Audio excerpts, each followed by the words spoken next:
همونطور که میدونید مک فرمت های NTFS رو ساپورت نمیکنه. به همین خاطر باید برنامه داشته باشید که این امکان رو برای شما فراهم کنه و بهترین برنامه تا به الان برنامه توکسورا هستش. شما اول از همه باید آخرین ورژن این برنامه رو از طریق سایت خود توکسورا دانلود کنید. بعد از دانلود شروع به نصب کنید. قبلا که این برنامه خوب کار میکرد ولی متاسفانه دیگه آپدیتی نشد و باید ورژن اورجینال این برنامه رو تهیه کنید. مجموعه ما این امکان رو برای شما فراهم کرده. اگر نگاهی به سایت خود توکسورا بکنید این برنامه $15 هستش به مدت 1 سال، ولی میتونید این برنامه از ما به صورت لایف تایم خریداری بکنید به مبلغ 1,500,000 تومان. و نکته آخر اینکه روی مکبوک های سری M1 به بعد باید حتما این مراحل رو انجام بدید.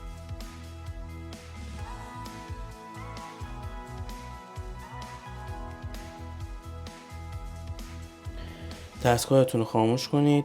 دکمه پاور دستگاهتون رو به مدت 20 ثانیه نگه دارید.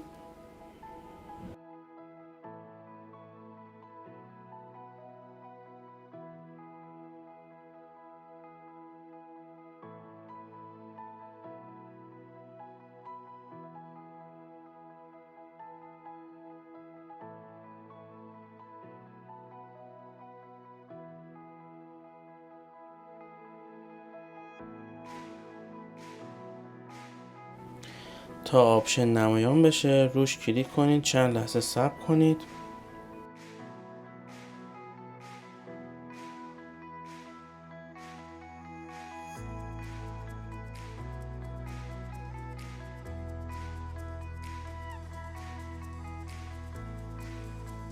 اکانتی که مد نظرتون هست رو انتخاب کنید.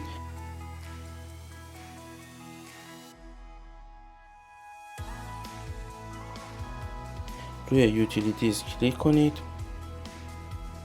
استارتاپ سکیوریتی رو انتخاب کنید و بعد روی سکیوریتی پلیسی کلیک کنید. اصولا باید دستگاهتون روی فول سکیوریتی باشه.